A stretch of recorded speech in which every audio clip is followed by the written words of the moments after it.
പശ്ചിമേഷ്യൻ യുദ്ധക്കളത്തിൽ നിന്നും വരും മണിക്കൂറുകളിൽ ലോകത്തെ മുഴുവൻ ഞെട്ടിക്കുന്ന അതീവ ഗുരുതരമായ വാർത്തകളാണ് ഇപ്പോൾ പുറത്തു വരുന്നത്. ഹോർമുസ് കടലിടുക്കിന് സമീപം തങ്ങളുടെ യുദ്ധക്കപ്പലുകളെയും മിസൈൽ താവളങ്ങളെയും ലക്ഷ്യമിട്ട് അമേരിക്ക നടത്തിയ വ്യോമാക്രമണത്തിന് തൊട്ടു പിന്നാലെ അതിശക്തമായ പ്രത്യാക്രമണവുമായി ഇറാൻ രംഗത്തെത്തിയിരിക്കുന്നു. മേഖലയിൽ നിരീക്ഷണം നടത്തുകയായിരുന്ന അമേരിക്കയുടെ ഒന്നിലധികം അത്യാധുനിക MQ-9 ഡ്രോണുകൾ ഇറാനിയൻ നാവികസേനയും വ്യോമ പ്രതിരോധ വിഭാഗവും വെടിവെച്ചിട്ടതായാണ് ഏറ്റവും പുതിയ അന്താരാഷ്ട്ര റിപ്പോർട്ടുകൾ സൂചിപ്പിക്കുന്നത്.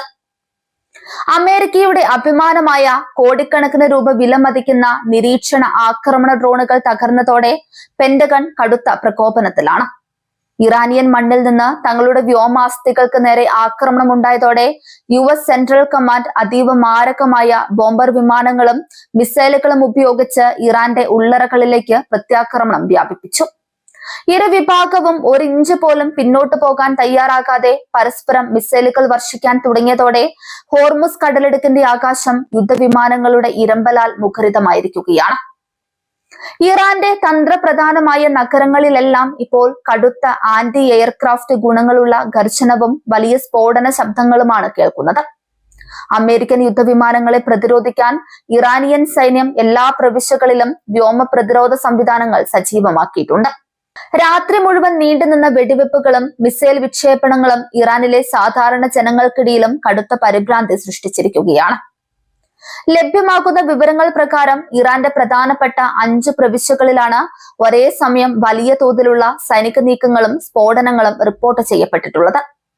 തീരദേശ താവളമായ ബന്ദർ അബ്ബാസ്, പടിഞ്ഞാറൻ അതിർത്തികളിലെ കെർമാൻഷാ, ആണവ സൈനിക കേന്ദ്രങ്ങൾ സ്ഥിതി ചെയ്യുന്ന ഇസ്ഫഹാൻ, തന്ത്രപ്രധാന നഗരമായ കോം, വടക്ക് പടിഞ്ഞാറൻ മേഖലയിലെ അർത്താബിൽ എന്നിവിടങ്ങളിലെല്ലാം ആകാശത്ത് മിസൈലുകൾ പാഞ്ഞു പോകുന്നതും സ്ഫോടനങ്ങൾ ഉണ്ടാകുന്നതും ജനങ്ങൾ സാക്ഷ്യപ്പെടുത്തിയിട്ടുണ്ട്.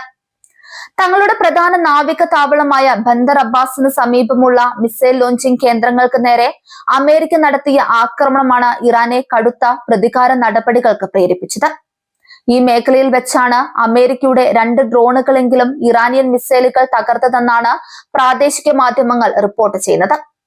കടലിൽ തങ്ങളുടെ കപ്പലുകൾക്ക് സംരക്ഷണം ഒരുക്കാനും ശത്രുവിന്റെ വ്യോമ നിരീക്ഷണം പൂർണ്ണമായി തടസ്സപ്പെടുത്താനുമാണ് ഇറാൻ തങ്ങളുടെ അത്യാധുനിക വ്യോമ പ്രതിരോധ മിസൈലുകൾ ഇതിനായി ഉപയോഗിച്ചത്. ആണവ സാങ്കേതിക വിദ്യയുടെയും മിസൈൽ ഉൽപാദനത്തിന്റെയും പ്രധാന കേന്ദ്രമായ ഇസ്ഫഹാനിലുണ്ടായ സ്ഫോടനങ്ങൾ അന്താരാഷ്ട്ര സമൂഹത്തെ കൂടുതൽ ആശങ്കപ്പെടുത്തുന്നുണ്ട്.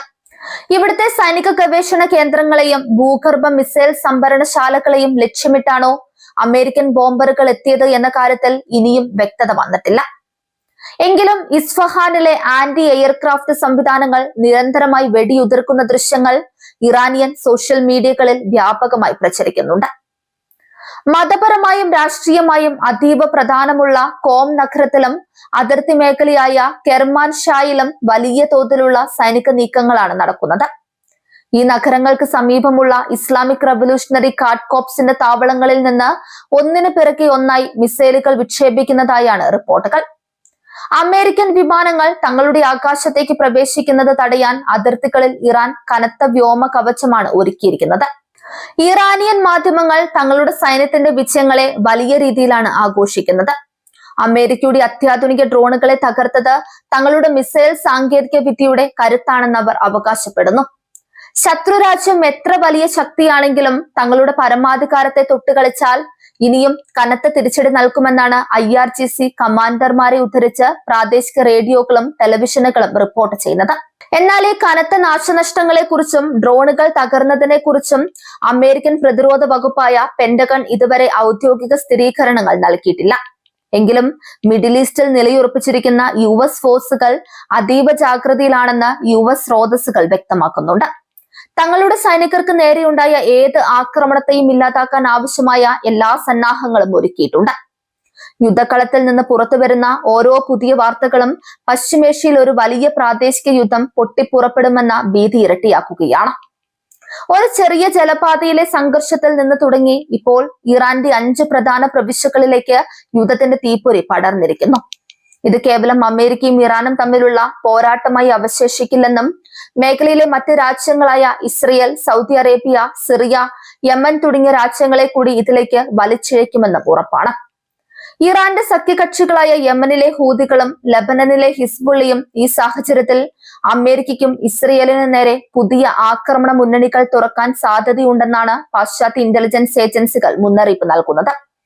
ഇറാനുമേൽ അമേരിക്ക കനത്ത വ്യോമാക്രമണം തുടർന്നാൽ ചെങ്കടലിലും മെഡിറ്ററേനിയൻ കടലിലുമുള്ള അമേരിക്കൻ കപ്പലുകൾക്ക് നേരെ ഈ നിഴൽ സൈന്യങ്ങൾ വലിയ തോതിൽ മിസൈലുകൾ വർഷിച്ചേക്കാം.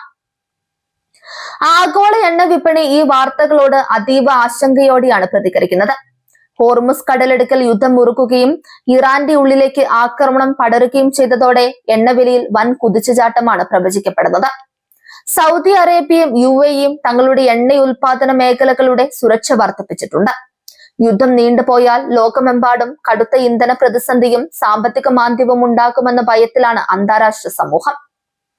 നയതന്ത്ര ചർച്ചകളിലൂടെ പ്രശ്നം പരിഹരിക്കാനുള്ള എല്ലാ ശ്രമങ്ങൾക്കും ഈ പുതിയ സംഭവ വികാസങ്ങൾ കനത്ത ആഘാതമാണ് ഏൽപ്പിച്ചിരിക്കുന്നത്. ദോഹയിൽ വെച്ച് നടന്നിരുന്ന സമാധാന ചർച്ചകൾ പൂർണ്ണമായും സ്തംഭിച്ച മട്ടാണ്. ആയുധങ്ങൾ സംസാരിക്കുന്ന യുദ്ധകളത്തിൽ ഇനി വിട്ടുവീഴ്ചകൾക്ക് സ്ഥാനമില്ലെന്ന രീതിയിലാണ് ഇരു രാജ്യങ്ങളുടെയും സൈനിക നേതൃത്വങ്ങൾ മുന്നോട്ട് പോകുന്നത്. വരും ദിവസങ്ങളിൽ അമേരിക്ക ഇറാന്റെ സൈനിക താവളങ്ങൾക്ക് നേരെ കൂടുതൽ ശക്തമായ പരവതാനി ബോംബിംഗ് നടത്താൻ സാധ്യതയുണ്ടെന്നാണ് പ്രതിരോധ വിദഗ്ധർ വിലയിരുത്തുന്നത്. ഹോർമുസ് കടലിടുക്കിൽ ആരംഭിച്ച പുകച്ചിൽ ഇപ്പോൾ ഇറാന്റെ ഹൃദയഭാഗങ്ങളെ വിറപ്പിക്കുന്ന വൻ സ്ഫോടനങ്ങളായി മാറിയിരിക്കുന്നു. ഡ്രോണുകൾ തകർത്ത ഇറാൻ നാവികസേനയുടെ നീക്കവും 5 പ്രവിശ്യകളെ ലക്ഷ്യമിട്ടിട്ടുള്ള അമേരിക്കയുടെ പ്രത്യാക്രമണവും പശ്ചിമേഷ്യയെ സർവനാശത്തിന്റെ വക്കിലെത്തിച്ചിരിക്കുകയാണ്. ഇരുപക്ഷവും തങ്ങളുടെ സൈനിക മേധാവിത്വം തെളിയിക്കാൻ പരമാവധി വിനാശകാരികളായ ആയുധങ്ങളുമായി കളം നിറയുമ്പോൾ ഈ യുദ്ധം ലോകക്രമത്തെ തന്നെ എങ്ങോട്ട് നയിക്കുമെന്ന ഭീതിയിലാണ് അന്താരാഷ്ട്ര സമൂഹം. വരും മണിക്കൂറുകൾ പശ്ചിമേഷ്യയുടെ ചരിത്രത്തിലെ തന്നെ ഏറ്റവും നിർണായകമായ നിമിഷങ്ങളായിരിക്കും.